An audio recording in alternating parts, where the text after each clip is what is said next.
આજે મેં જે પુસ્તક પસંદ કર્યું છે તેનું નામ છે રીચ ડેડ અને પુઅર ડેડ.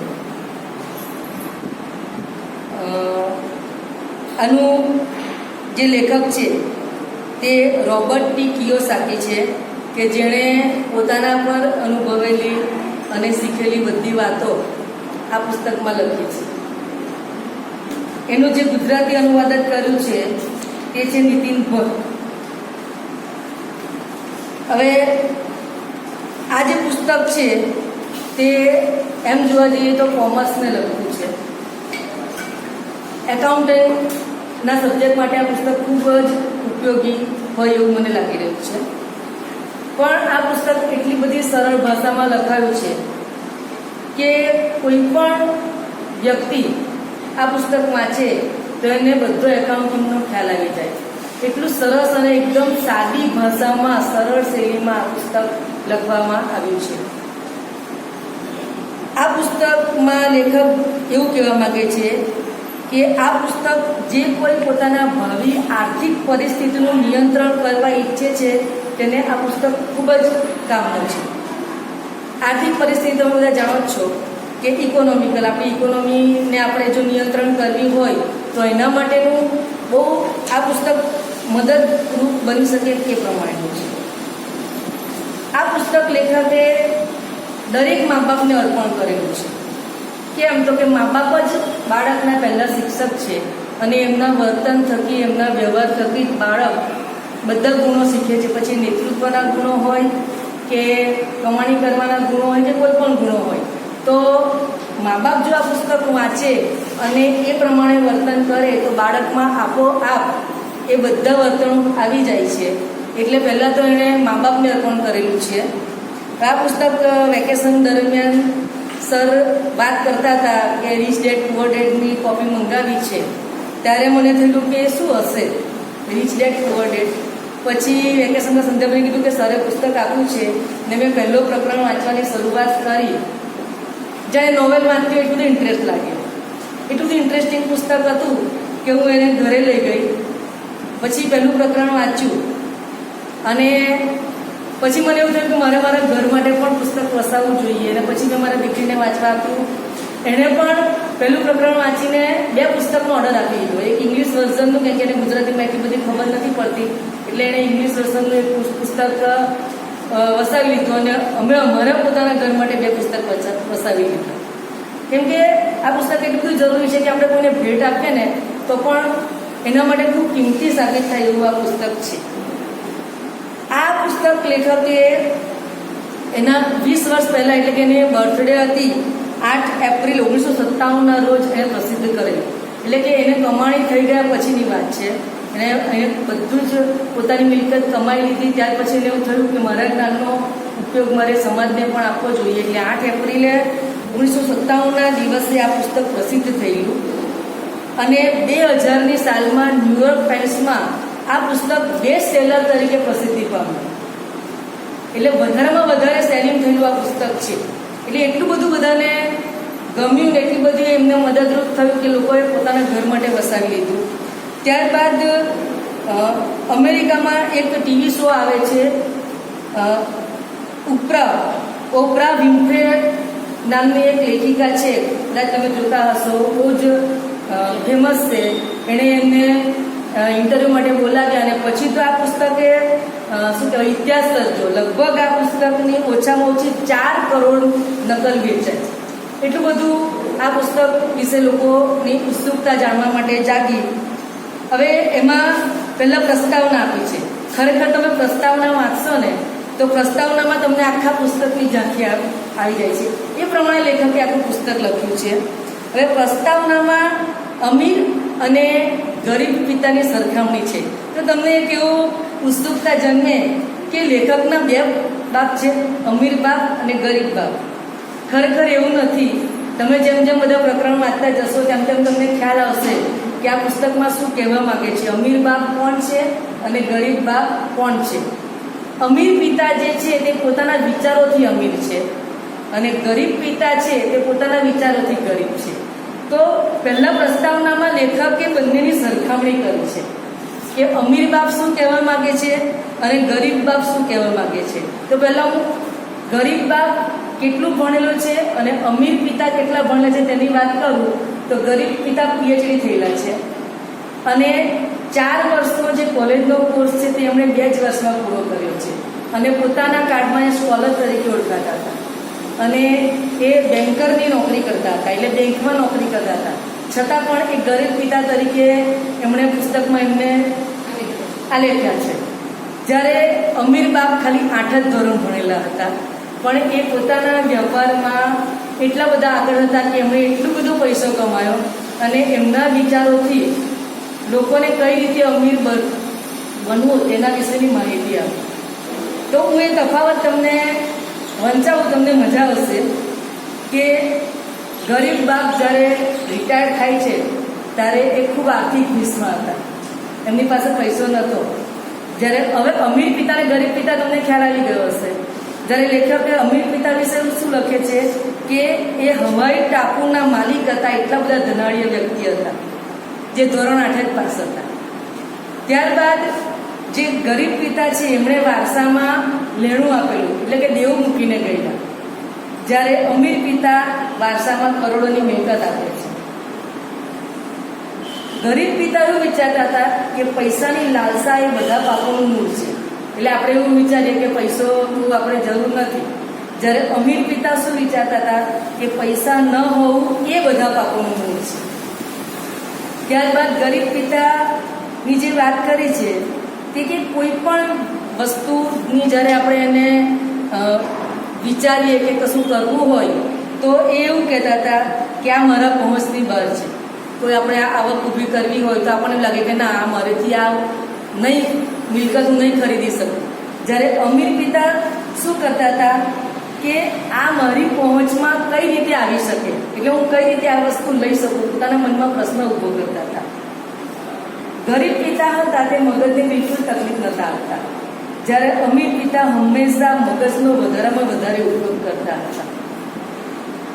ગરીબ પિતા જે છે તે હંમેશા એવું કહેતા હતા કે ટાઈમમાં તમે બધા કરવેરા ભરી દો, જ્યારે અમીર પિતા એવું કહેતા હતા કે કરવેરા હંમેશા છેલ્લે ભરવા જોઈએ.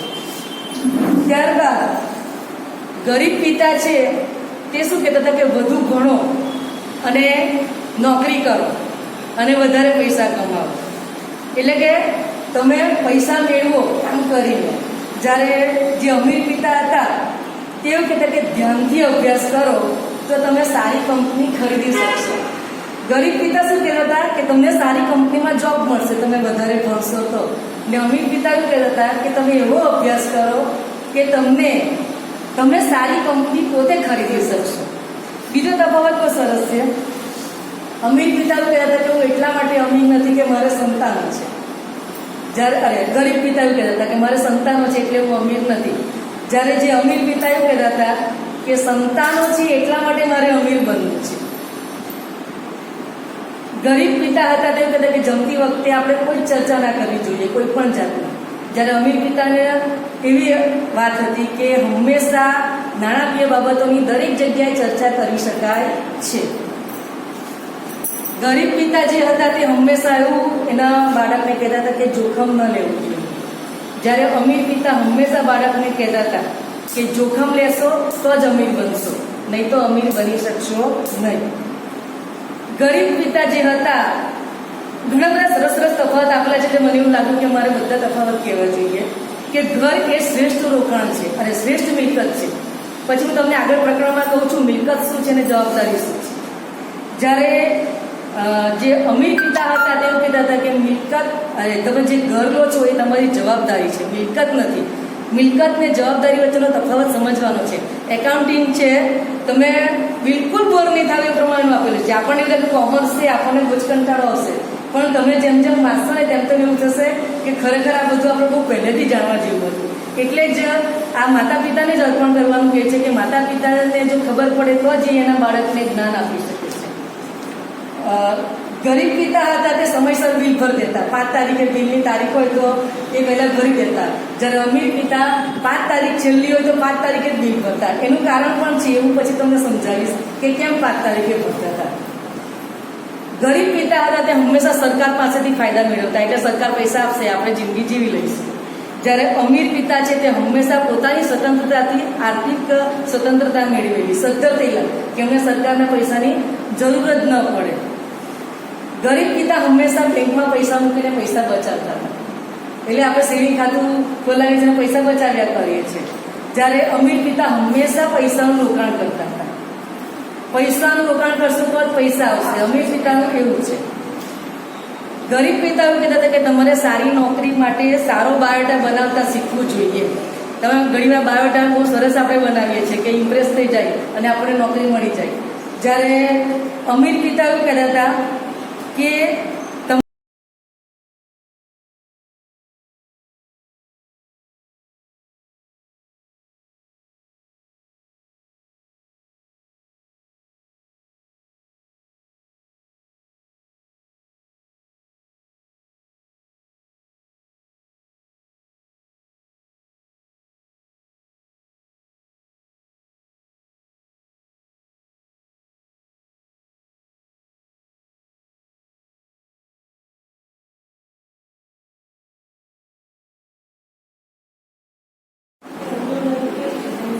તો આ પુસ્તકમાં 9 પ્રકરણ આપેલા છે અને 9 પ્રકરણ કંઈક ને કંઈક આપણને શીખવે છે અને આપણને ઉત્સુકતા જાગે કે આ પ્રકરણમાં શું હશે. પહેલું પ્રકરણ જે છે, અમીર લોકો રૂપિયા માટે કામ નથી કરતા. જે પૈસાદાર લોકો છે, લેખકનું એવું કહ્યું છે કે એ કોઈ દિવસ રૂપિયા માટે કામ ના કરે. અહીંયા એનો જે પ્રસ્તાવના છે આ પ્રકરણની, તે હું અહીંયા બોલું છું કે ગરીબ અને મધ્યમ વર્ગના લોકો રૂપિયા માટે કામ કરે છે, અમીર લોકો રૂપિયા પાસે કામ કરાવે છે. એટલે મધ્યમ વર્ગના લેખકનું એવું કહે છે કે મધ્યમ વર્ગના લોકો જે છે તે રૂપિયા માટે કામ કરે, એટલે આપણે કામ કરીએ ને આપણને રૂપિયા મળે. જ્યારે અમીર લોકો રૂપિયા પાસે કામ કરાવે, એટલે રૂપિયા આપી અને કામ કરાવે. આ ડિફરન્સ આ પ્રકરણમાં છે. પણ આ પ્રકરણમાં જે વાર્તા છે ને તે ખરેખર આપણને બહુ ઇન્ટરેસ્ટ લાગે કે આપણી જોડે પણ આ જ થઈ રહ્યું છે. લેખકે પોતાની જ વાર્તા પ્રકરણમાં વાર્તા સ્વરૂપે લખી છે. હું સંક્ષિપ્તમાં કહું છું કે લેખક જે છે રોબર્ટ એક સ્કૂલમાં ભણતા હોય છે. એટલે સ્કૂલ બહુ અમીરોની હોય છે, એટલે અમીરોના બાળકો જે સ્કૂલમાં ભણવા માટે આવતા હોય છે. હવે લેખક છે તે અમીર સ્કૂલમાં ભણતું ગરીબ બાળક છે એમ કે ચાલો. તો વેકેશન પડે છે ને ફાર્મ હાઉસ પર બધા મિત્રો જતા હોય છે. તો એને અને એનો ફ્રેન્ડ મેક્સી બંનેને એ લોકો નથી લઈ જતા. તો એ લોકો કારણ પૂછે છે કે અમને તમે કેમ નથી લઈ જતા? તો કહે છે કે તમે તો ગરીબ છો, તમારાથી અમારી જોડે ન અવાય. એટલે સમય છે કે લેખક તે વખતે 9 વર્ષનો હોય છે, તેને દુઃખ તો થાય. એટલે ઘરે આવીને એના પપ્પાને વાત કરે છે કે મારે અમીર બનવું છે. કે સામાન્ય બાળક હોય એટલે એને થોડીક એ થાય જ કે મારે અમીર બનવું છે. એના પપ્પા કહે કે અમીર બનવા માટે પૈસા કમાવા પડે અથવા પૈસા જોઈએ. તો લેખકને વિચાર આવે છે કે હું પૈસા બનાવું. સંક્ષિપ્તમાં છે, ઘણું બધું લંબાણપૂર્વક આખી વાર્તા લખી છે એમણે. તો એ એના ફ્રેન્ડ મેક્સીને સાથે લઈ અને ઘેરથી કોલગેટની ઉઘરાણી કરી અને એ શીશામાંથી એ નિકલના કોઈન બનાવે છે. ઘણું બધું એ લોકો એના માટે કરે છે. અને કોઈન બનાવ્યા પછી તે વખતે એના પપ્પા આવે છે, એટલે જે ગરીબ પિતા. એટલે ખરેખર એકચ્યુઅલમાં એના એક જ પિતા હોય છે જે બેન્કર હોય છે તે. બીજા પિતાની હું પછી વાત કરું છું કે એના પિતા આવે છે અને એ લોકો બતાવે છે કે જુઓ અમે પૈસા બનાવ્યા. તો એના પપ્પાને એવું કહે છે કે આ તો ગેરકાયદેસર કહેવાય, આ પૈસાનો તમે ઉપયોગ કરી ના શકો. એટલે પેલા લોકો દુઃખી થઈ જાય છે કે હવે અમે અમીર કેવી રીતના બનીશું. તો એના ફાધર એમને સૂચન કરે છે કે તમે મેક્સીના જે ફાધર છે તે વેપારમાં બહુ સારું કમાણી કરી રહ્યા છે, તો તમે એને જઈને મળો. એ ધોરણ 8 જ પાસ છે પણ એ પુષ્કળ કમાઈ રહ્યા છે. તો બંને રોબર્ટ જે છે તે મેક્સીને કહે છે કે તું તારા પપ્પાની એપોઇન્ટમેન્ટ લઈ લે અને આપણે તારા પપ્પા જોડે વાત કરીએ. એટલે એ લોકો એપોઇન્ટમેન્ટ લે છે અને એપોઇન્ટમેન્ટ આપ્યા પછી એ લોકો એનું જે વિતરણ કરેલું છે કે કઈ રીતે ત્યાં એને મળવા જાય છે, ખરેખર એમ આપણને એવું થાય કે કઈ રીતે આપણે લોકોને જ્ઞાન આપવું જોઈએ. તો પહેલાં તો બેસાડે છે, મળતા નથી. પછી એમના જે વર્કર્સો હોય બધા જતા રહે, પછી આ લોકોને ઓફિસમાં બોલાવે છે. એટલે ત્યાં સુધી એમને વેઇટિંગ કરવા માટેની પણ તાલીમ આપે છે કે તમારે કઈ રીતે ધીરજ ધરવી જોઈએ. ધીરજ ધરવી જોઈએ. તો કલાક 2 કલાક પછી બોલાવે છે, ઓફિસમાં મળવા જાય છે. તો કે તમે કેમ આવ્યા છો? તો કે અમારે અમીર બનવું છે. તો કે સારું, ચલો તમે અમીર બનવા માંગો, પણ હું તમને કોઈ ભણસર નહીં આપું. હું જે રીતે કહીશ તે જ રીતે તમારે કરવું પડશે. તો પેલા લોકો કહે છે કે સારું, તો કે તમારે દર શનિવારે મારા દુકાન પર આવવાનું અને કામ કરવાનું, એના હું તમને 10 સેન્ટ આપીશ. તો આ લોકોને એવું થાય છે કે અમને પૈસા મળશે. તો અમે હવે આ રોબર્ટ જે છે તેને કોમિક્સ બુક વાંચવાની બહુ જ ઇન્ટરેસ્ટ છે, કે કોમિક્સ બુક વાંચે છે. તો કે ચાલો કોમિક્સ બુક લેવાની મળશે, એને પૈસા પણ કમાવાનું મળશે. એટલે દર શનિવારે એ ત્યાં કામે જાય છે અને દર શનિવારે 10 સેન્ટ મળે છે. હવે આવું એકાદ વીક ચાલે છે ને પછી એ લોકો કંટાળે છે. એટલું બધું કામ કરવાનું હોય છે ત્યાં દુકાનમાં કે એ લોકોને કે આટલા બધા કામના 10 જ સેન્ટ. એટલે એના પપ્પાને પણ કહે છે. તો એના પપ્પા કહે કે તું જઈને મળ, એ ક્યારે તારું શોષણ થયું કહેવાય, કે તારી પાસે આટલું બધું કામ કરાવે છે, એમાં તને 10 જ સેન્ટ મળે છે. એટલે એ લોકો પાછા મળવા જાય છે. તો એનો જે ફ્રેન્ડ છે તે કે હું નથી આવવાનો, તું એકલો મળવા જા.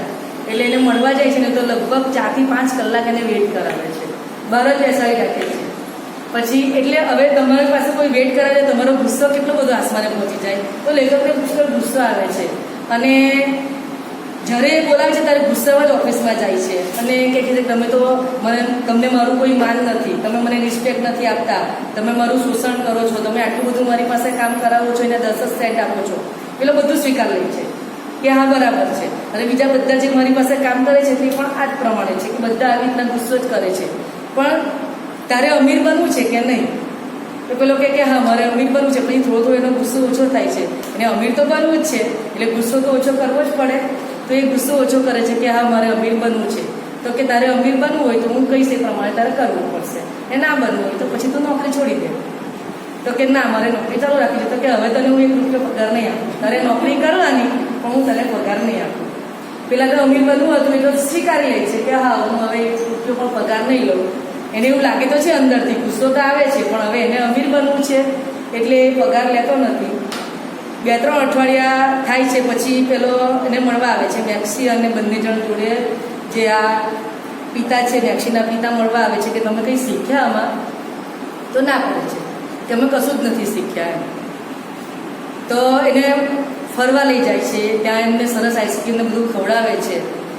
એટલામાં એમને કોમિક્સ જે બુક છે તે દુકાનમાં વધી ગયેલી હોય તો કે અને હવે આપણે શું કરીએ એમ, કે પસ્તીમાં આપી દઈએ કે શું કરીએ એમ. એટલે એનું કોઈ નિરાકરણ આવતું નથી.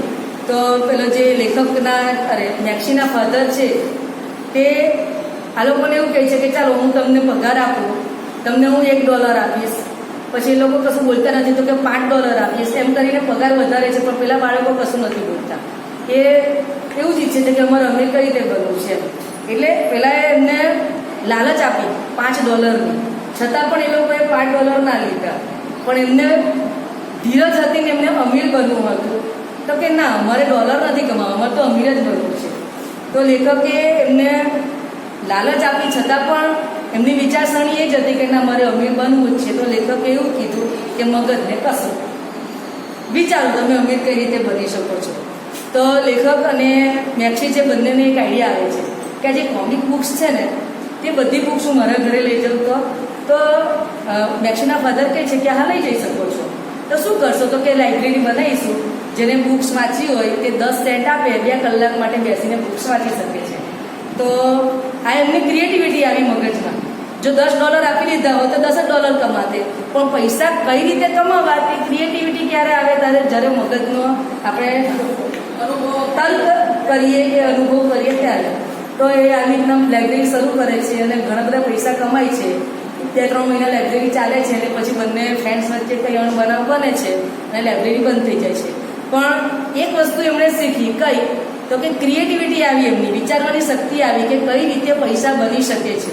પગાર આપે તો પૈસા નથી બનતા, એ જ પગારથી આપણે સંતોષ માની લઈએ છીએ, આપણો પગાર વધારો કર્યો, ચાલો હવે આપણે શું છે.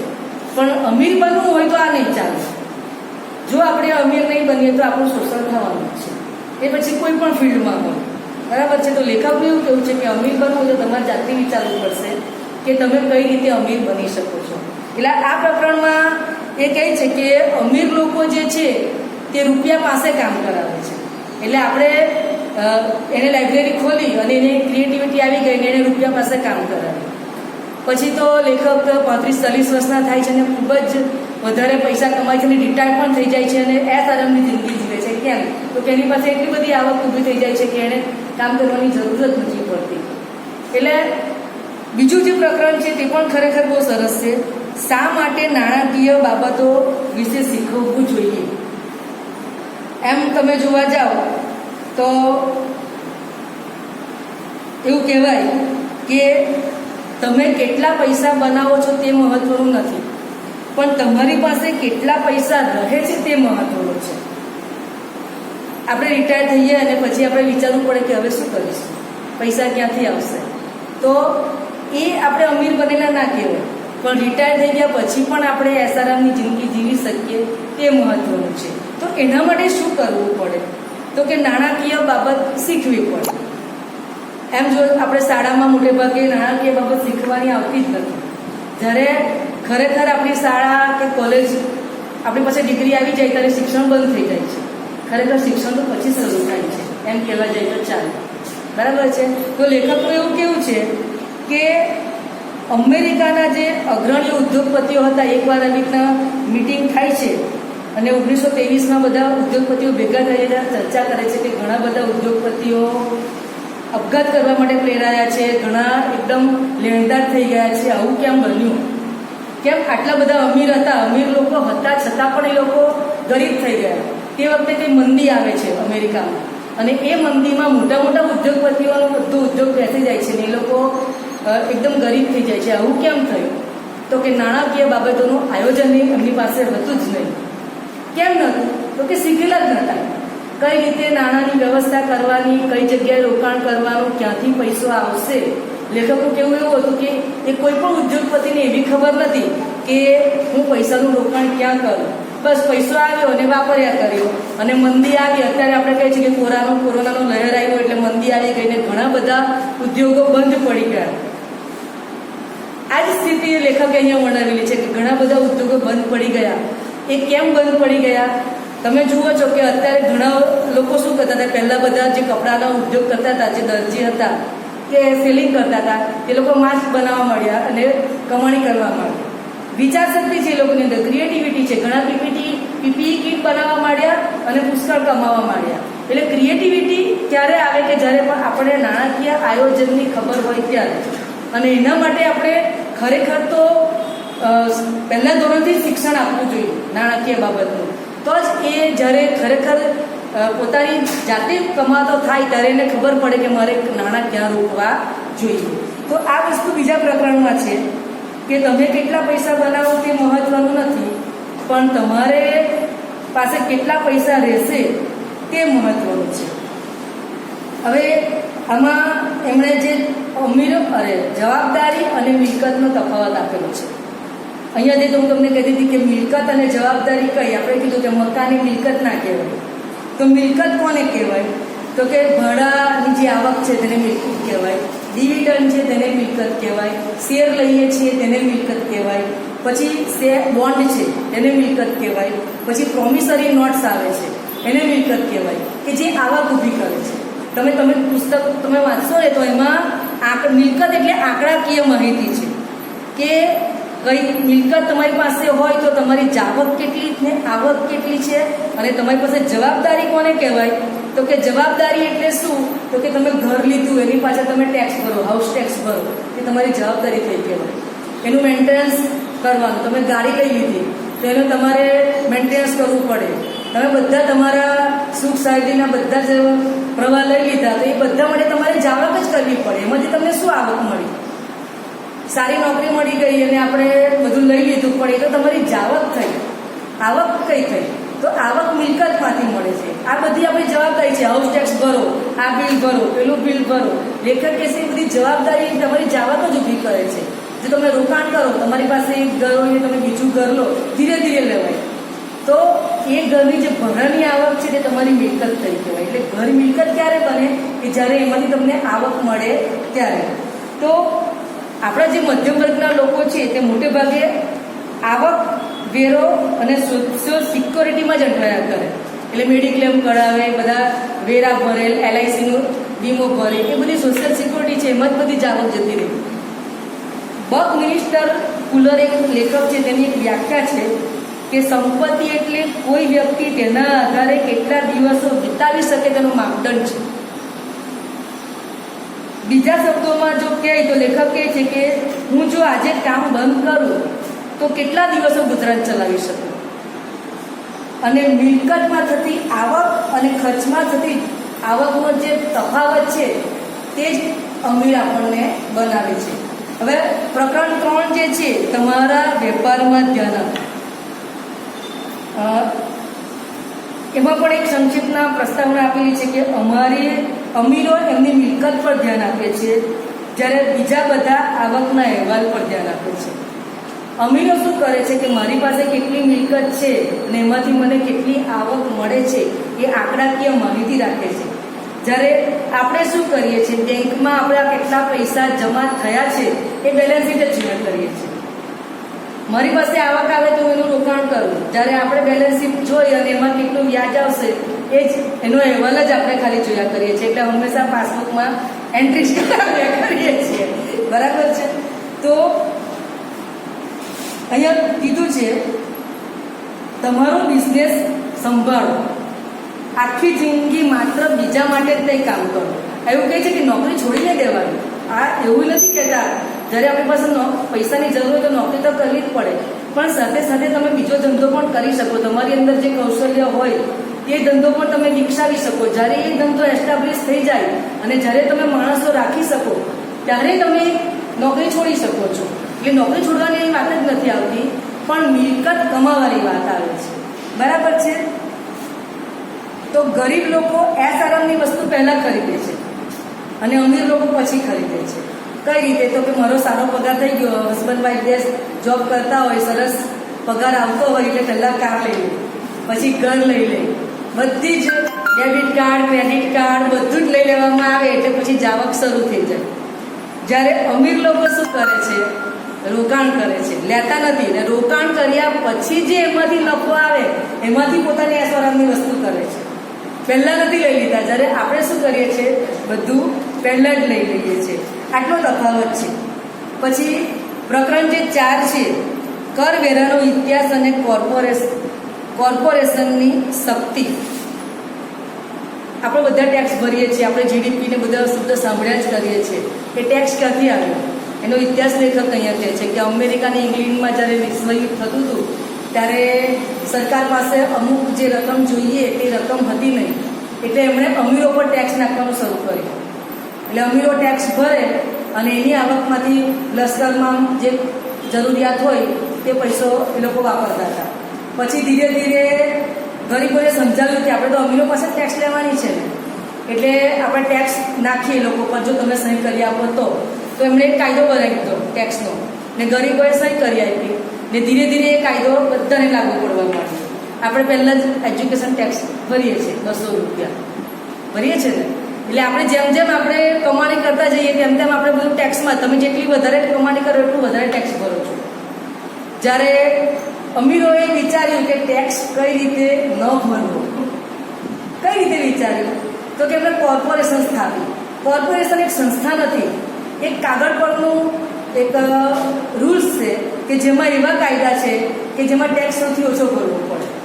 જ્યારે વહાણમાં ધંધા થતા હતા ત્યારે આ કોર્પોરેશનની સ્થાપના કરવામાં આવેલી અને એમાં એવા કાયદા છે કે કોર્પોરેશનમાં પહેલાં તમે પૈસા વાપરો અને પછી ટેક્સ ભરો. જ્યારે નોકરી કરીએ ત્યારે પહેલાં ટેક્સ ભરીએ છીએ અને પછી વાપરીએ છીએ. તો આ જ વસ્તુ કોર્પોરેશનની અને કરવેરાનો ઇતિહાસ લેખક કહે છે.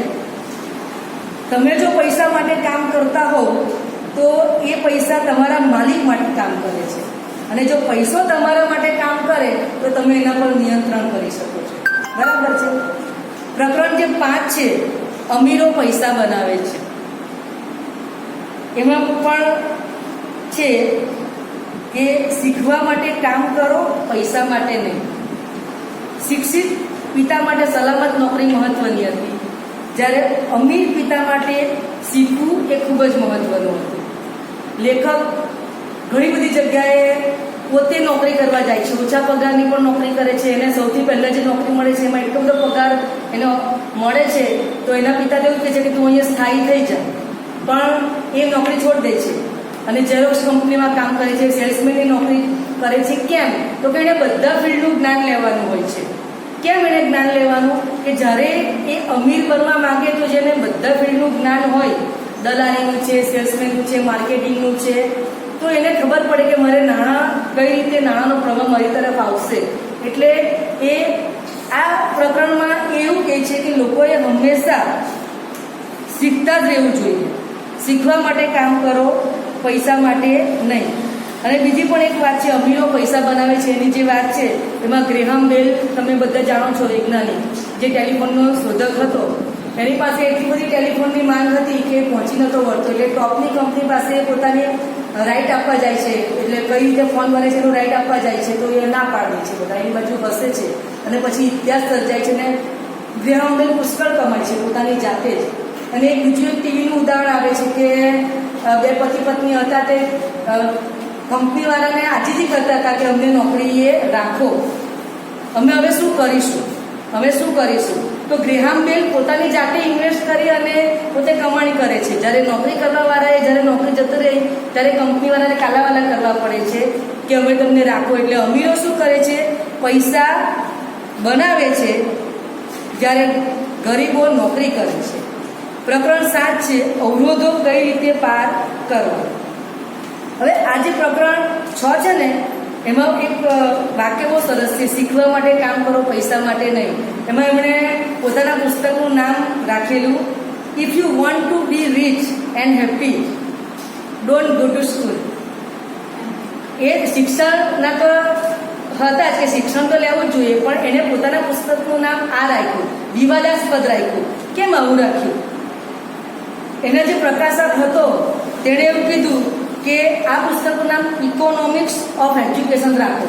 તો કે જો હું આ નામ રાખું તો મારું પુસ્તક જ ના વેચાય, અને જો વિવાદાસ્પદ નામ રાખું તો બધાની ઇંતજારી થશે કે આ પુસ્તકમાં એવું શું છે. તો એ શીખો કે મારે કયું નામ રાખવું જોઈએ.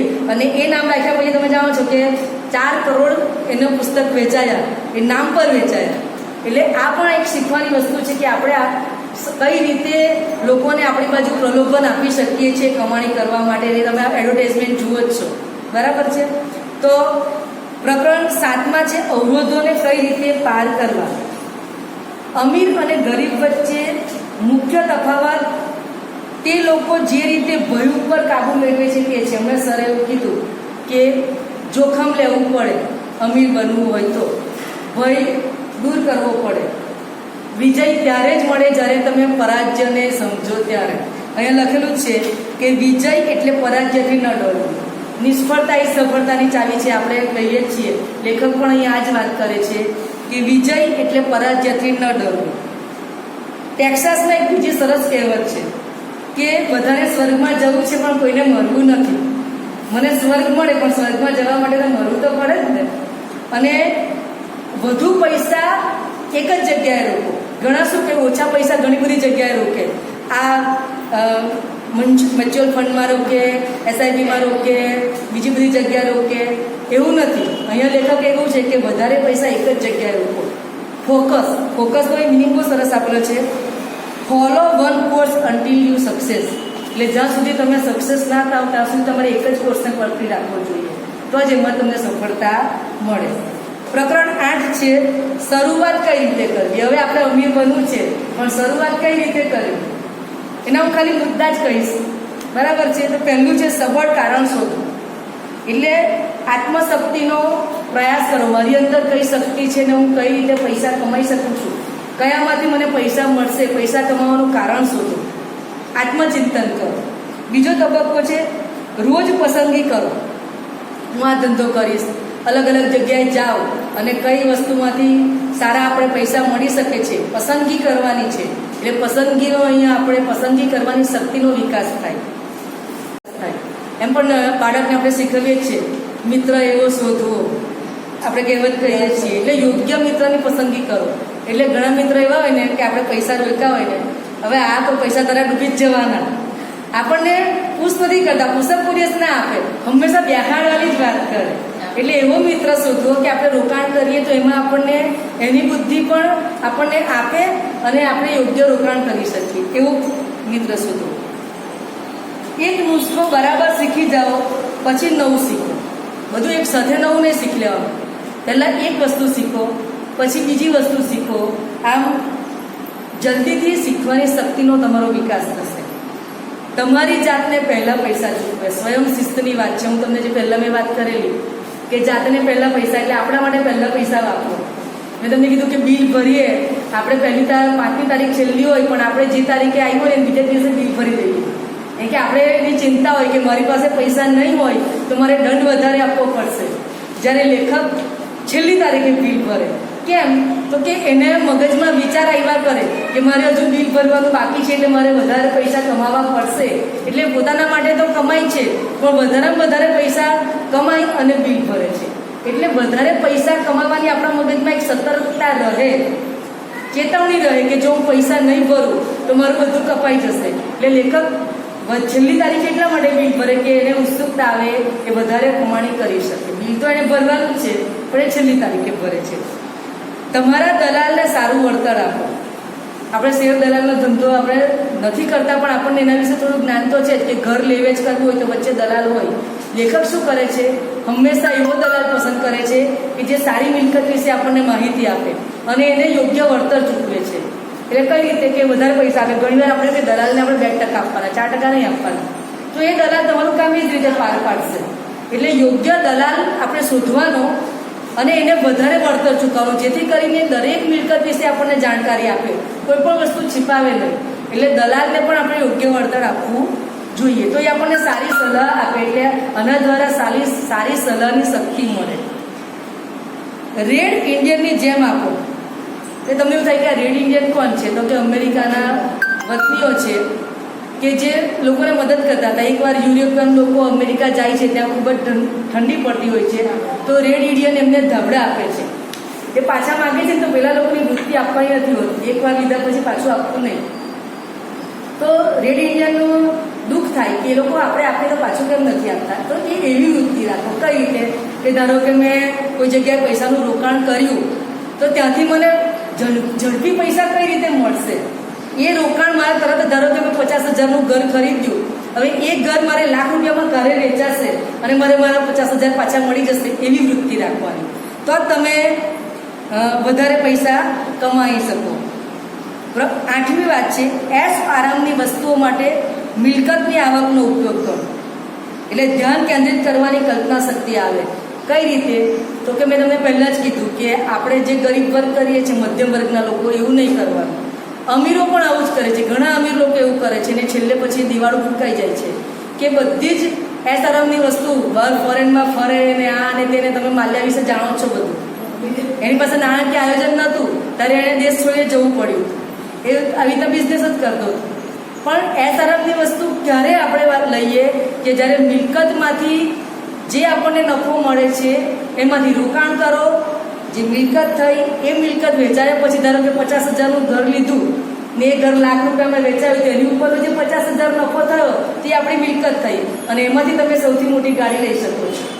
એટલે હંમેશા એશ આરામની વસ્તુઓ માટે મિલકતની આવકનો ઉપયોગ કરવાનો. હવે તમને ખબર પડી કે મિલકતની આવક કઈ ને જવાબદારીની આવક કઈ. આદર્શ વ્યક્તિ પસંદ કરો જેથી તમારી કલ્પના શક્તિનો વિકાસ થાય. આદર્શ વ્યક્તિ એટલે એવી વ્યક્તિ પસંદ કરો કે જે તમને બધા કૌશલ્યો આપી શકે. એની અંદર બધા જ આદર્શો હોય કે કઈ રીતે નાણાંનું આયોજન કરવું જોઈએ, કઈ રીતે વિચારવું જોઈએ. એવો વ્યક્તિ પસંદ કરો કે જે તમારી કલ્પના શક્તિનો વિકાસ કરે. અને શીખવો અને તમે મેળવશો. આપવાની શક્તિ. તમે આપો તો જ લોકો તમને આપે. આની વાત હું તમને અહીંયા કરું કે આ જે અદાણી છે કે રિલાયન્સ છે તે ફાઉન્ડેશન પોતાના હોય છે. અદાણી ફાઉન્ડેશન, રિલાયન્સ ફાઉન્ડેશન, કેમ એ લોકો એવું કરે છે? તો એ લોકો સમાજને મદદરૂપ બને છે પૈસા આપીને. કેમ? તો કે એડવર્ટાઇઝમેન્ટ થવાની કે નહીં, રિલાયન્સની, અદાણીની. સમાજને તમે મદદ કરશો તો સમાજ તમને પૈસા આપવાનું છે. ટેક્સમાં બી રાહત અને ટેક્સમાં પણ રાહત થાય. ભાઈ મની તમારા થઈ જવાના. એટલે તમે આપો તો જ્યારે ગરીબ શું વિચારે મધ્યમ વર્ગના લોકો કે મારી પાસે પૈસા હશે ને ત્યારે હું દાન કરીશ. જ્યારે અને પૈસા આવતા જ નથી ને આપણે દાન કરતા જ નથી. આપણને એવું જ લાગે કે મારી પાસે પૈસા ઓછા જ છે. જ્યારે અમીર લોકો હંમેશા પહેલાં દાન કરે છે. તમે જુઓ છો અત્યારે આપણા રતન ટાટા કોરોના કાળમાં કેટલું બધું દાન કર્યું. લોકો તાતાની ગાડી ખરીદતા થઈ ગયા. કેમ? તો કે એણે આપણા દેશને બચાવ્યો છે. આપણા દેશ માટે એણે પોતાની સંપત્તિ ખુલ્લી મૂકી દીધી છે. એની ગાડીનું વેચાણ વધી ગયું, તો એણે દાન કર્યું તો એને આપોઆપ પૈસા મળ્યા. એટલે આ આપણા ભારતની જ વાત છે. બીજી તો એની આપણે બીજા પેલા કોમ્પ્યુટરના જે છે તે પણ પુષ્કળ દાન કરે છે. બિલ ગેટ્સ એને પોતાની મિલકતમાંથી મોટે ભાગેનો ભાગ એ દાનમાં જ વાપરે છે. ફાઉન્ડેશન જ છે એનું પણ. તો લોકો એ તરફ વળવાના જ છે. એટલે તમે દાન કરશો તો તમને પૈસા મળશે. અને છેલ્લું પ્રકરણ છે, હજી વધારે જાણવું છે, એમાં પણ 5 મુદ્દા છે કે દરખાસ્ત આપતા શીખો. એટલે કોઈકને ધંધો કરવો હોય, માર્કેટિંગની વસ્તુ છે કે દરખાસ્ત આપો કે હું 1 પર 2 ફ્રી આપીશ, 3 પર 4 ફ્રી આપીશ. દરખાસ્ત આપવા શીખો, એનું જોખમ લેવું પડે. મિલકત જ્યાં ખરીદવાની હોય તે વિસ્તારમાં નિયમિત ફરતા રહો. દલાલે કહી દીધું કે અહીંયા મકાન સરસ છે ને આપણે લઈ લીધું, પણ એ વેચાય નહીં તો. એટલે આપણે જ્યારે દલાલ બતાવે કે આ જગ્યાએ ઘર વેચવાનું છે, ત્યારે ત્યાં વારંવાર મહિનામાં 2 વાર કે 3 વાર જવાનું રાખો. તો કોણ લેશે, એની કિંમત કેટલી આવશે તે આપણને ખબર પડશે. નહીં તો આપણે લઈશું તો આપણને ખોટમાં જશે. એટલે ત્યાં હંમેશા ફરતા રહો. ખરીદતી વખતે નફો થાય છે, વેચતી વખતે નફો નથી થતો. આપણે મિલકત વેચીએ, અરે ખરીદીએ, ધારો કે હું મકાન ખરીદું છું તો 8 લાખનું મકાન બાર્ગેનિંગ કરીને આપણે 4 લાખમાં ખરીદીએ છીએ, તો આપણને 4 લાખનો નફો થયો. વેચીએ ત્યારે નફો ના થાય. 4 લાખનું 5 લાખમાં વેચાય, 8 લાખમાં વેચાતું નથી. એટલે ખરીદતી વખતે નફો થાય છે, વેચતી વખતે નફો થતો નથી. અને ઇતિહાસમાંથી શીખો. ઇતિહાસ જુઓ. આપણે અહીંયા બધા વેપારીઓને એને બધાનો ઇતિહાસ વાંચો કે લોકો કેમ ગરીબ બની ગયા અને પેલા લોકો કેમ અમીર બની ગયા, અને એમાંથી શીખો. સક્રિયતા હંમેશા નિષ્ક્રિયતા કરતા સારી. એટલે એક્ટિવનેસ હંમેશા રહેવું. નિષ્ક્રિય બનીએ તો આપણને કશું જ મળવાનું નથી. એકાઉન્ટિંગમાં 3 પ્રકારની આવક છે, એ આપણે જાણવાની ખૂબ જરૂરી છે. ખરેખર ઘણાને આ એકાઉન્ટિંગ બહુ બોરિંગ લાગે છે, પણ 3 પ્રકારની આવક. એક કમાયેલી આવક કે જે સૌથી વધુ ટેક્સ ભરે, જે નોકરિયાત વર્ગ છે એ કમાયેલી આવક કહેવાય. બીજા માટે આપણે કામ કરીએ છીએ, પૈસા માટે કામ કરીએ છીએ, એ સૌથી વધારે ટેક્સ ભરે છે. બીજી જે આવક છે શેરના પોર્ટફોલિયો થકી, એટલે શેર છે, ડિવિડન્ડ છે, બોન્ડ છે, એની થકી જે આવક છે એમાં કોઈ આપણે ટેક્સ ભરવો પડતો નથી. તમે શેર વેચો, તમારે શેર મળે, એનું કોઈ આપણે ટેક્સ ભરતો હોવો જતો નથી. એને બીજી જે છે સુસુપ્ત મિલકત, એટલે સ્થાવર મિલકત. મારી પાસે ખેતી છે એ મારી સ્થાવર મિલકત કહેવાય. એના પર મને કોઈ ટેક્સ લાગતો નથી. હું ખેતર વેચું તો મને એની પર કોઈ ટેક્સ ના મળે. પછી બેંકમાં પૈસા મૂક્યા પછી 1 વર્ષ પછી એની પર ટેક્સ લાગે. યાદ રાખજો. મારી ખેતી હું વેચી દઉં, મને 4 કરોડ મળે, પણ એના પર 1 રૂપિયો ટેક્સ મારે ભરવો નથી પડતો. પણ એને હું બેંકમાં રહેવા દઉં તો 1 વર્ષ પછી મારે 4 કરોડનું વ્યાજ બેંકને આપવું પડે છે. એના પર મને ટેક્સ લાગે છે. તો જે અંતિમ વિચારો છે લેખકના, એને હું 2 લીટીમાં પૂરા કરું કે અમીર બનવા માટે કમાયેલી આવકને બનતી ઝડપે પોર્ટફોલિયોની આવક અને સુસુપ્ત આવકમાં બદલી નાખવાની આવડત જરૂરી છે. એટલે જે આપણે કમાયેલી આવક છે તેને આપણે સુસુપ્ત આવક, એટલે બધું ખરીદી લેવાનું, રોકાણ કરી દેવાનું, અથવા શેર બોન્ડની આવકમાં એને તમે ટ્રાન્સફર કરો તો જ તમે અમીર બની